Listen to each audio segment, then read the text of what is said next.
and welcome to part 3 of my B&M mega review for these sets coming in July 2020. In part 1 we looked at the TARDIS, in part 2 we looked at the history of the Dalek set, but today for part 3 we're going to be looking at the companions of the 4th Doctor set.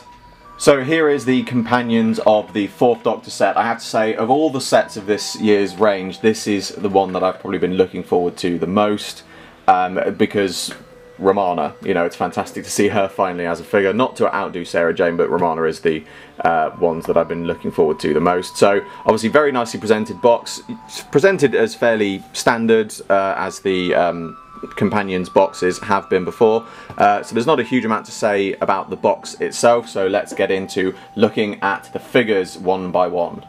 So here we have the classic Sarah Jane from Revenge of the Cyberman. So the body of this has been repurposed from a Series 3 Martha figure. So obviously that does mean that there are small inaccuracies, but again I don't think it's anything that's hugely an issue. The only noticeable one is the fact that her jacket is closed. In the episode she does have her jacket open and the brown shirt underneath, but again, you know, for the sake of reusing classic reusing molds to make new figures, I think this is one that certainly makes a lot of sense. Some of you might have seen a while back on my Twitter I did a mock-up set that featured a variant of this young Sarah Jane, which would have featured obviously the new head, but used the Jenny Claudia Primeval body to have the coat open, but that did mean having to leave her without the combat boots. So I have to say, I think between my idea and this idea, this is the better one, simply because whilst my version had the open shirt, the combat boots, without them, it is more noticeable, and so generally this does look more close to what we saw on screen, I think, than having the open coat, as it were, with the shirt. So it's very nice to see. I have to say, I think it would have been nice to have seen this figure in a Revenge of the Cyberman set with some re-releases of the Revenge Cyberman, but obviously I'm not complaining about that. It's nice to have it. It's a good idea for a re-release in future, perhaps, to see her alongside some Revenge Cyberman, or possibly re-release this Sarah Jane with one Revenge Cyberman and a new Harry Sullivan figure. There's plenty of possibilities, but it's nice that they've now got the young Sarah Jane head, because I know that's something which a lot of people have sort of wanted to see most in future, and so obviously now they've got the head, it does open a plethora of possibilities for young Sarah Jane figures, so I certainly hope we do see some more in future. Let's have a quick close-up look of the head sculpt now. In short, I have to say this is a fantastic head sculpt. They've really made it look like Elizabeth Sladen in her younger years. They've really put a lot of work into this. It's an absolutely fantastic likeness. It is certainly one that I hope they will reuse in future for other figures, because they really have, you know, a lot of people sort of, over the years, and I think to be fair, even I've said this, over the years, especially the B&M releases, the face paint applications for a lot of the figures has been a bit hit and miss at times, I suppose you could say, but they've really put the detail into this one. I think it's absolutely fantastic. And it's certainly one that I think is going to be, I certainly hope and I certainly think they will reuse it in future, which is great news, because it's be great to see some more classic Sarah Jane variants. So here we have Romana 1 from the Pirate Planet. I'm very pleased to see this one, partly because I've known about this one for quite a while. I've actually known about this one since before the big Finish sets originally came out. So it's great to finally be able to talk about this one, because I think it's a fantastic looking figure. It's lovely to see Romana, both Romanas released. We can have a look at the other one in a minute, but it's fantastic to see Romana released. The figure base is very well done. Obviously I know some people said that the figure base does look rather odd, again inaccurate. It's almost got the opposite issue that the Sarah Jane one had, in that her blouse is closed in the episode but it's open on this figure, but I don't think it's really a huge issue.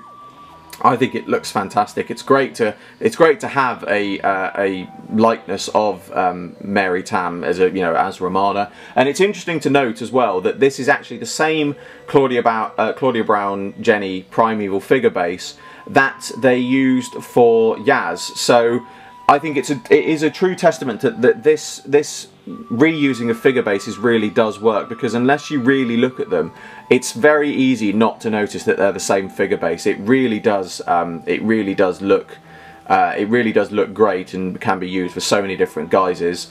So this is certainly it's perhaps not the Romana outfit I would have personally picked. I would have probably liked to have seen her from the Power of Kroll myself, but I appreciate that that would have been difficult to do with reusable parts. However, as I said with the Sarah Jane figure, now they've got the Mary Tam head, it would certainly be nice to see some other variants of Romana 1. But the head, let's go on to a close look at the head sculpt, because some people did have a few words to say regarding that.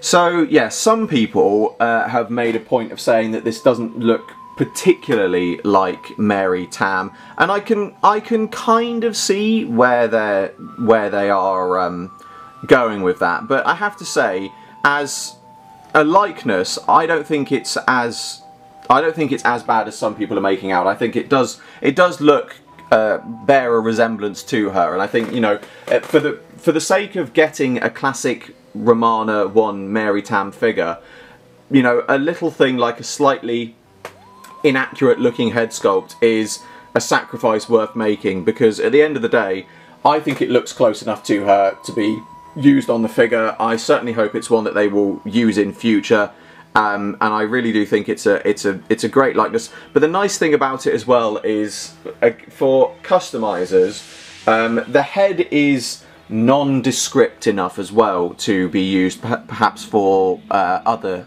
characters. I don't know which off the top of my head, but you know, it is one that I think does look it is a nice head sculpt. I don't think it's as I said, I don't think it's as bad as some people are making out. It's perhaps not one of the better ones we've seen, especially compared to the likes of the you know, the young Sarah Jane and Lala Ward's one in this set, but it is still a fantastic likeness. It certainly doesn't detract from the fact that it's a classic Romana figure for me. So I would like to think that it's not going to do the same for others as well. Yeah, it's an interesting likeness, shall we say.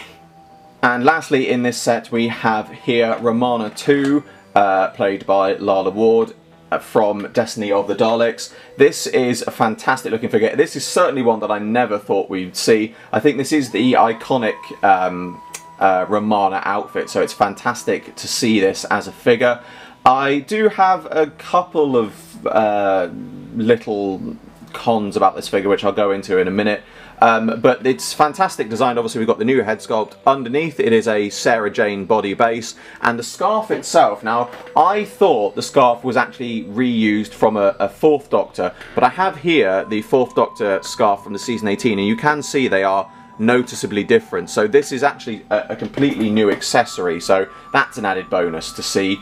The figure itself looks absolutely brilliant. I love the detailing. Her coat is a little bit short, but you know, it doesn't really detract from the figure. We'll get on to looking at the head sculpt in a moment, but one thing I would just like to highlight, and I'm a bit sorry to have to do this, because it is such a fantastic figure, and it's a figure that I would have loved to have seen for a long time. So I feel like that's the reason I should point it out, is her feet. She is very unsteady, so if I put her feet together, she leans forward. If I put them slightly apart, then she does stand, but very uneasily, and even then I'm having to lean her body back slightly to get her to stand up straight. So if I lean her body so everything's completely straight, she won't stand up. And I think what it is I think if you, I don't know how easily you can see this on camera, but her right leg is slightly shorter than her right leg is slightly shorter than her left leg, which does mean she doesn't stand up particularly easily. I think that is a bit of a shame, I have to say. You know, it's not, you know, I don't like to sort of be too critical of any samples I get, because I appreciate that, you know, if I'd bought this I would have probably been a bit more critical of this, but as I said, I have been given these as samples, so I do like to sort of, you know, I don't want to be too critical, but it is a flaw that I think you know, feel I need to point out, because at the end of the day a lot of people are going to have these figures stood up, and one of the bane of many figure collectors' life especially when you've got lots of figures on a shelf, is when one falls over and then it topples another and it has a domino effect. And so it is a bit of a shame that, you know, that the figure doesn't stand up exactly right. But, you know, these figures aren't, you know, the character options are doing what they're doing to a limited budget. We're extremely lucky to be getting these figures. So for the sake of having, you know, a slight standing issue, which I'll be perfectly honest I could fix with a bit of blue tack, it's not something that I want to make a huge fuss over, but at the same time I feel it's fair to point that out. But let's have a look at the head sculpt of Romana 2. So here is a close-up of the Lala Ward Romana 2 head sculpt. I think the likeness from this one is absolutely fantastic. I really think they've made it look really well like her. The hair detailing is very nice. The fact that they've got, you know, the longer hair as well is always nice to see on a figure, especially, you know, going over the shoulders. And I think this is a great one to see because it would be great to see more classic Romanas in future. Her hair didn't vary that much, so this is certainly one that they could reuse in future for other figures, and I really do think it's one that's it's one of those head sculpts I think that really does stand out as a testament to, you know, what character options are capable of doing, and certainly one that I hope that they will reuse in future. So here we have all three figures together as part of the Companions of the Fourth Doctor set. This is an absolutely brilliant set. I certainly think this is one that's going to sell very well. I'm almost inclined to say, after the History of the Daleks set, I think this is the one that's going to sell the best, because people have wanted to see Romana for so long. It's fantastic to see her in both forms, and, you know, I know a lot of other people, it's not something that I'm personally been wanting a lot, but I know lots of people have been wanting a classic Sarah Jane, so that is another reason, either for all three, for Sarah Jane or the Romanas, this is going to be a big seller. So I certainly think that they've hit the nail on the head, putting these three figures together in a set. It is definitely one I would recommend getting for its few flaws, you know, its few little cons that I've pointed out over the course of this review. It certainly doesn't detract from the set. It still remains my favourite set of these releases, and it is certainly one that I thoroughly recommend buying. But that brings to a close another What I Think review. Please tune in and check out, if you haven't already, parts 1, 2 and 4 of this mega review. I hope you all enjoyed this video. Like, favorite, subscribe, share, it really helps me out a lot. Be sure to look at the description below for a link to my Patreon. I'm doing my very first figure animation and you can get involved. There's exclusive content and rewards for those who do so, and funding my Patreon in any way gets your name at the end of my videos. I salute you all, and I will see you with another video very soon.